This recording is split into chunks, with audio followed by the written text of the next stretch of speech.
నేను పుట్టింది అమ్మమ్మ ఇంటనే, మురుడు చేసింది మా తాతయ్యని. పేరు పెట్టింది మా అమ్మమ్మని, ముందు పిలిచింది మా నానమ్మని.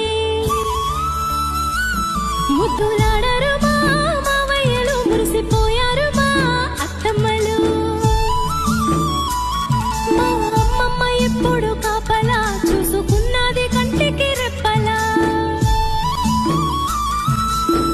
పోసింది జోల పాడింది, బుగ్గ చుక్క పెట్టి